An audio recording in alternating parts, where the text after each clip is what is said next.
8-7 Intercepts, and in this lesson you learn to graph linear equations using the x and y intercepts, or using the slope and the y-intercept.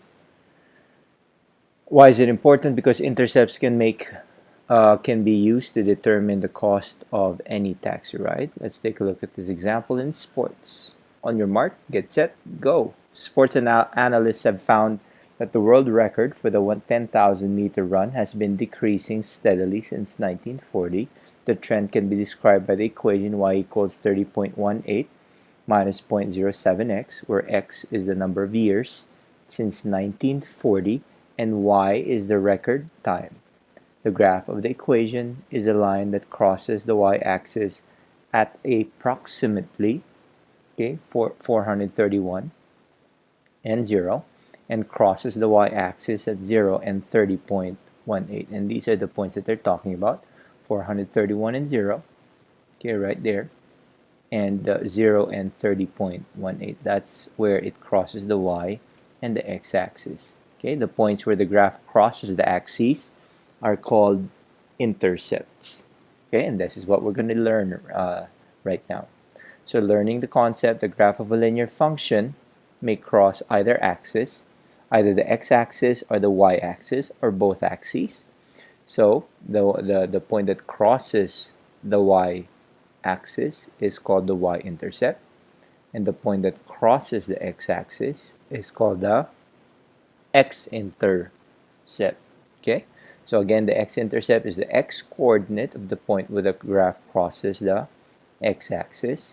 And if you notice, in the x-intercept, the value of y is always equal to 0. So the value of y is always equal to 0 in the x-intercept. And the y-intercept is the y-coordinate of the point where the graph crosses the y-axis. So in this case, when you want to find the y-intercept, the value of x this time will be equal to 0. So it says there on top, right here, let's go back here. The point where the graph crosses the axes are called intercepts. And when you talk about the graph of a linear function, may cross either the x-axis or the y-axis or both axes. Why is it not always both? It's because of this question: what kind of line only crosses the x-axis, and what kind of line only crosses the y-axis? The kind of line that only crosses the x-axis is the obviously vertical axis, and the kind of line that only crosses the y-axis is the horizontal line. So remember that, because this becomes important later on. And the line graph at the right crosses both axes. X-intercept, the line graph crosses the axis at 5, 0. Therefore, the x-intercept is 5. Notice that the corresponding y-coordinate is 0. I mentioned that. And the y-intercept, the line above crosses the y-axis at 0, 2. So the y-intercept is 2. Note that the corresponding x-coordinate is 0 as well. Let's take a look at example number 1 and see how this works. So graph y equals 3/2 x minus 6 using the x and the y intercepts. Let's do this in steps. First, find the x and y intercepts. And again, to be able to find the x-intercept, we always equate y to 0. So therefore, if y is equal to 0, we copy the equation and we equate y to 0. So 0 equals 3/2 x minus 6, and we simply solve for x, and we add 6 to both sides. Adding 6 to both sides undoes negative 6. So after that, we end up with 3/2 x equals 6, and we need to undo 3/2 by multiplying both sides by the reciprocal, which is 2/3, and multiply both sides by 2/3, we end up with x equals 4. That means the x-intercept is 4. The ordered pair is 4, 0, because in the x-intercept, the y is always equal to 0, or the y-coordinate is always equal to 0. And now let's find the y-intercept, and that means we need to equate x equal to 0. So copy the equation, equate x to 0, 3 halves x, 3 halves times 0 minus 6 will end up with y equals negative 6.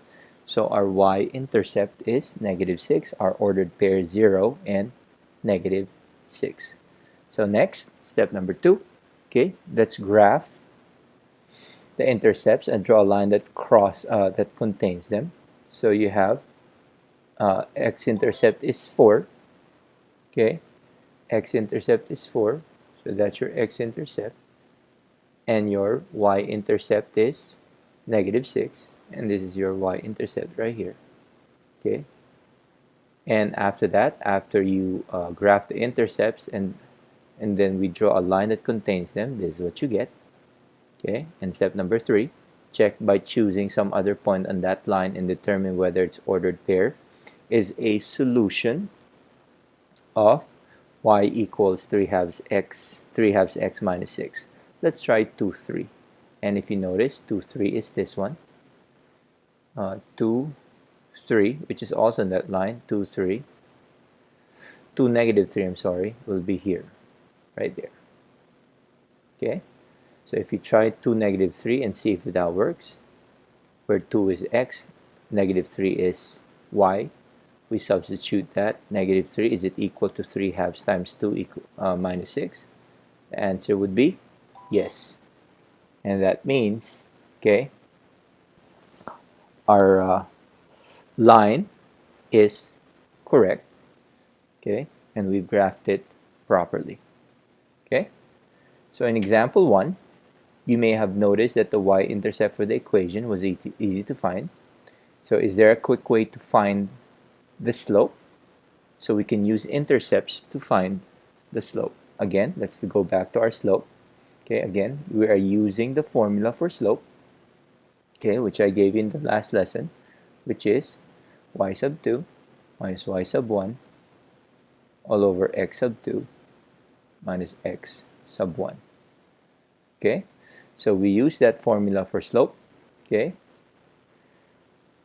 and we end up with 3 halves in example 1.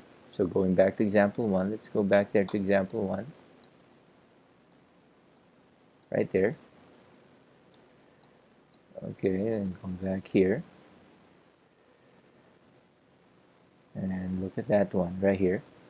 We use 2 points right here. These 2 points, 4, 0 and 0, negative 6. Okay, we use that to be able to find our slope right here. And if you notice, we found our slope as 3 halves. So using the slope formula, we were able to find the slope of that equation by just using the 2 points. And what else do we notice? Notice that 3 halves is the coefficient of x. Remember, the word coefficient means the number before the variable. So let me give you an example. If I have 2x, for example, the coefficient of the coefficient of x is 2, because that's the number before the variable. Okay, so 3 halves is the coefficient of x in the equation y equals 3 halves x minus 6. So when a linear equation is written in the form of y equals mx plus b, it is in slope-intercept form. What does that mean? So y equals mx plus b means that the letter lowercase m obviously is our slope, and the lowercase b is our y-intercept. So if you go back to our original equation right here, 3 halves x minus 6, our slope would be 3 halves, and our y-intercept would be negative 6, just like what we found out, okay, when we looked for intercepts. So you can use slope-intercept form of an equation to graph a line quickly, okay, and how do we do this? So let's go back to example number 2. The cost for a child to attend a certain daycare is $19 a day, plus registration fee of $30. Make a graph that can be used to find the cost of any length of attendance. So what do we know? You know it costs $19 a day, and there is a $30 registration fee. So let D represent the number of days. So now the equation C equals 19D plus 30 represents the total cost of attendance. Okay? And how do we plan to solve this problem? Okay? The y-intercept is 30. Okay, so the graph contains the point at 0, 30, okay, because this is in y equals mx plus b, okay. So this is in the form of y equals mx plus b, where b is your y-intercept. In this case, it's 30. That's why it's 0, 30. Okay. And the slope is 19 over 1. Okay, remember it's rise over run. That's why it's 19 over 1. Okay, and when we solve this, 19 over 1 is our slope, change in y over change in x. Okay, and then starting at 0, 30, okay, which is here, starting at 0, 30, okay, go up to the right 1 unit, because the go to the right 1 unit because that's the run, 1 unit. Remember, this is rise over run. Let me write that again so you won't forget.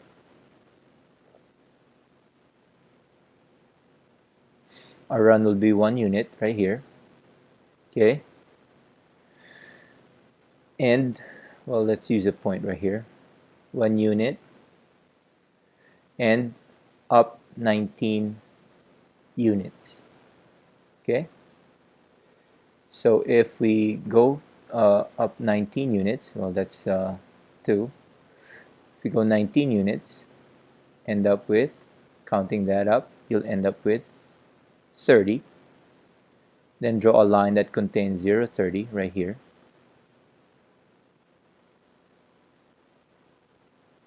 Okay, this will be 149. I'm sorry. So this is, you count. You start with 0, 30. Then you count 1 unit to the right because that's your run, 1 unit, and then you go up 19 units. 1, 2, 3, 4, 5, 6, 7, 8, all the way to 19 units right there.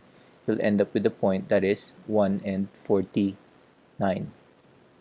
Okay, then connect those 2 points, and you'll end up with the graph of that line. Okay, and if we examine that, if it's correct or not, substitute the coordinates to the equation c equals 19d plus 30 to determine whether it's a solution of the equation, and we find that it is. Okay, that example is a little bit not a little bit confusing, simply because we end up with big numbers. Let me give you an example that will only have small numbers. Let's say you have this equation, y equals 2x minus 1. Okay, and I will use GeoGebra to show you how this is done. Okay, let's say we want to graph y equals 2x, y equals 2x minus 1. Okay, and we want to use the formula y equals mx plus b to be able to graph that.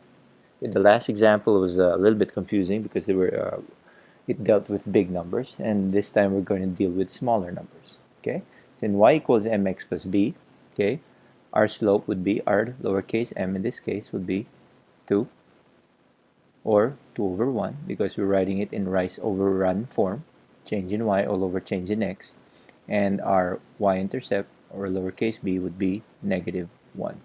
So first things first, we need to plot negative 1.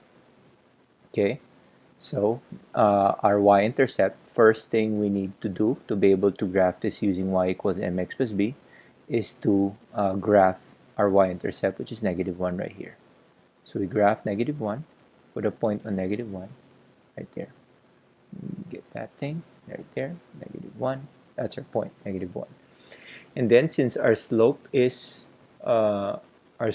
negative 2 over 1, that means, why is that still a point? Get that pen right there. Okay, so when your slope is 2 over 1, that means that you have a positive 2 as your rise, okay, and a positive 1 as your run. That means you go up 2 times, 2 units up, and you go to the right once. So let's do that. Let's go to the right, let's go up 2 times. 1, 2, right there. Okay, and we go to the right 1 time, right there. Okay, and we designate that point right there. So you now have 2 points. All you need to do now is connect those 2 points. Okay. Connect those 2 points, and we have graphed the equation y equals 2x minus 1. That would be the graph of the equation y equals 2x minus 1. I hope that is more clear than the last example.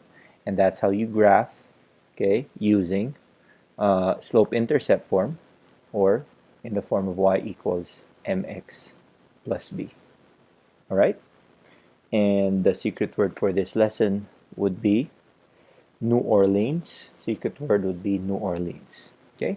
Thank you for watching.